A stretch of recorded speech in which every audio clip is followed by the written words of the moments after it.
जय जय श्री राम सभी को। सुंदर पाठ का नित्य निरंतर जो है पाठ चल रहा है आप सभी के लिए। आपको कैसा लग रहा है कमेंट करके ज़रूर बताइए। हर हर महादेव। रहा न नगर बसन घृत तेला, बाढ़ी पूछ कीन कपि खिला। कौतुक कहाँ आए पुरबासी, मारहि चरण करें बहुहासी। पूँछ के लपेटने में इतना कपड़ा और घी तेल लग गया कि नगर में कपड़ा, घी और तेल नहीं रह गया। हनुमान जी ने ऐसा खेल किया कि पूँछ बढ़ गई, लंबी हो गई। नगरवासी लोग तमाशा देखने आए। वे हनुमान जी को पैर से ठोकर मारते हैं और उनकी बहुत हंसी करते हैं। बाजही ढोली देई सब तारी, नगर फेरी पुने पूँछ पुजारी। पावक जरत देखी हनुमंता, भयउ परम लघु रूप तुरंता। ढोल बजते हैं, सब लोग तालियां पीटते हैं। हनुमान जी को नगर में फिर पूँछ में आग लगा दी। अग्नि को जलते हुए देखकर हनुमान जी तुरंत ही बहुत छोटे रूप में आ गए। निबुकि चढ़ेऊ कपि कनक अटारी, भई सभीत निशाचर नारी। बंधन से निकलकर वे सोने के अटारियों पर जा चढ़े। उनको देखकर राक्षसों की स्त्रियां भयभीत हो गईं। हरि प्रेरित तेहि अवसर रामा, चले मरुत ऊंचा सिया रामा। अट्टहास कर गरजा कपि रामा, बढ़ि लाग आकाश सिया रामा। उस समय भगवान की प्रेरणा से 49 पवन चलने लगे। हनुमान जी अट्टहास करके गरजे और बढ़कर आकाश से जा लगे। देह विशाल परम हरुराई, मंदिर ते मंदिर चढ़ धाई। जरई नगर भालोग बिहाला, झपट लपट बहु कोटि कराला। देह बड़ी विशाल परंतु बहुत ही हल्की फुर्तीली है। वे दौड़कर एक महल से दूसरे महल चढ़ जाते हैं। नगर जल रहा है, लोग बेहाल हो गए हैं। आगे की करोड़ों भयंकर लपटें झपट रही हैं। तात मातुहा सुनई पुकारा, एहि अवसर को हम ही उबारा। हम जो कहा या कपि नहीं कोई, बानर रूप धरे सुर कोई। हाय बप्पा हाय मैया, इस अवसर पर हमें कौन बचावेगा। चारों ओर यही पुकार सुनाई पड़ रही है। हमने तो पहले ही कहा था कि यह वानर नहीं, वानर का रूप धर के कोई देवता है। साधु अवज्ञा कर फलु ऐसा, जरई नगर अनाथ कर जैसा। जारा नगरु निमिष एक माही, एक विभीषण कर ग्रह नाही। साधु के अपमान का यह फल है कि नगर अनाथ के नगर की तरह जल रहा है। हनुमान जी ने एक ही क्षण में सारा नगर जला डाला, एक विभीषण का घर छोड़कर। ताकर दूत अनल जेहि सिर जा, जरा न सोते ही कारण गिर जा। उलटी पलटी लंका सब जारी, कूदी परा पुनि सिंधु मझारी। शिव जी कहते हैं कि हे पार्वती, जिन्होंने अग्नि को बनाया, हनुमान जी उन्हीं के दूत हैं।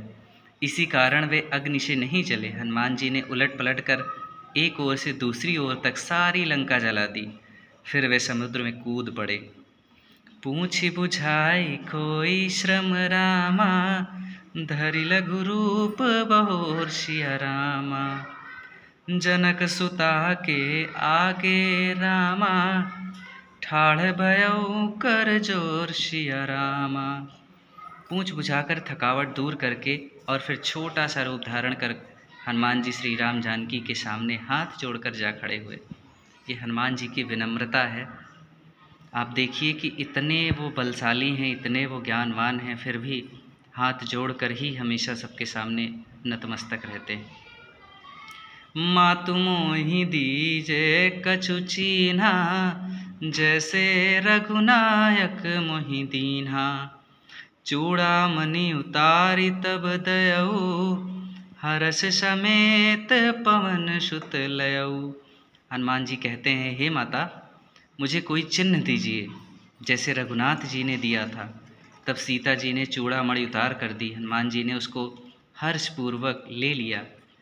कहूँ तात अस मोर प्रणामा, सब प्रकार प्रभु पूरन कामा। दीन दयाल बिरदु संभारी, हरहु नाथ मम संकट भारी। जानकी जी कहती हैं कि हे तात, मेरा प्रणाम निवेदन करना और इस प्रकार कहना, हे प्रभु, यदि आप सब प्रकार से पूर्ण काम हैं, आपको किसी प्रकार की कामना नहीं है, तथापि दीनों दुखियों पर दया करना आपका विरध है और मैं दीन हूँ, अतः उस विरध को याद करके हे नाथ मेरे भारी संकटों को दूर कीजिए। तात शक्र श्रुत कथा सुनाए हूँ, बान प्रताप प्रभु समुझाए हूँ। मास दिवस महु नाथ न आवा, तौ पुनि मोहि जियत नहीं पावा। हे तात, इंद्रपुत्र जयंती की कथा सुनाना और प्रभु को उनके बाण का प्रताप समझाना, स्मरण करना। यदि महीने भर में नाथ ना आए तो फिर मुझे जीत नहीं पाएंगे। कहूँ कपि केहि विधि राखो प्राणा, तुमहु तात कहत अब आना। तू ही देख शीतल भय छाती, पुनि मो कहूँ सोई दिनु रोसु राती।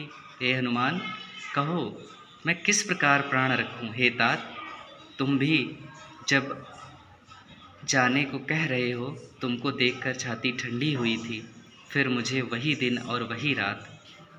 जनक सुतहि समुझाए करि रामा, बहुविधि धीरजु दीन सिया रामा। चरण कमल सिरु नाय सिया रामा, कपि गवनु राम पहि कीन सिया रामा।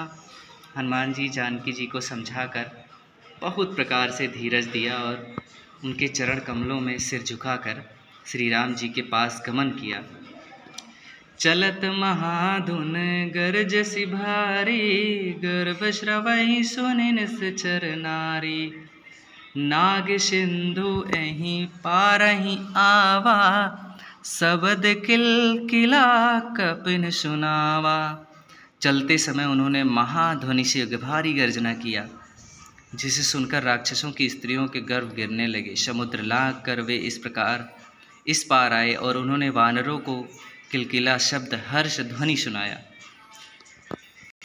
हर्षे शब बिलोकी हनुमाना, नूतन जन्म कपिन तब जाना। मुख प्रसन्न तन तेज विराजा, कीन्हे श्री रामचंद्र कर काजा। हनुमान जी को देखकर सब हर्षित हो गए और तब वानरों ने अपना नया जन्म समझा। हनुमान जी का मुख प्रसन्न है और शरीर में तेज विराजमान है, उन्होंने समझ लिया कि ये श्री रामचंद्र जी का कार्य कर आए हैं। मिले सकल अति भय सुखारी, तलफत मीन पाव जिम्मेवारी। चले हर्ष रघुनायक पासा, पूछत कहत नवल इतिहासा। सब हनुमान जी से मिले और बहुत ही सुखी हुए, जैसे तड़पती हुई मछली को जल मिल गया हो। सब हर्षित होकर नए नए इतिहास पूछते कहते और श्री रघुनाथ जी के पास चले। तब मधुबन भीतर सब आए, अंगद समंत मधु फल खाए। रखवारे जब बरजन लागे, मुष्टि प्रहार हनत सब भागे। तब सब लोग मधुवन के भीतर आए और अंगद सम्मति से सबने मधुर फल खाए या मधु फल खाए। जब रखवाले बरजने लगे तब घूंसों की मार मारते ही सब रखवाले भाग छूटे। आपको कैसा लग रहा है यह सुंदरकांड का नित्य निरंतर चौपाई पाठ हिंदी अर्थ सहित आप कमेंट करके ज़रूर बताइए। और हाँ, सभी सनातन भाइयों से ये निवेदन है कि इसको जितना हो सके लाइक शेयर और सब्सक्राइब करें, क्योंकि उसी से मेरा मनोबल बढ़ता है और मैं आगे और भी इसी तरह से निरंतर पाठ करता रहूँगा और आपको ये सुनने को मिलेगा। तो आप इसको प्लीज़ लाइक सब्सक्राइब करिए और जितना हो सके शेयर करिए। हर हर महादेव, जय जय श्री राम सभी को।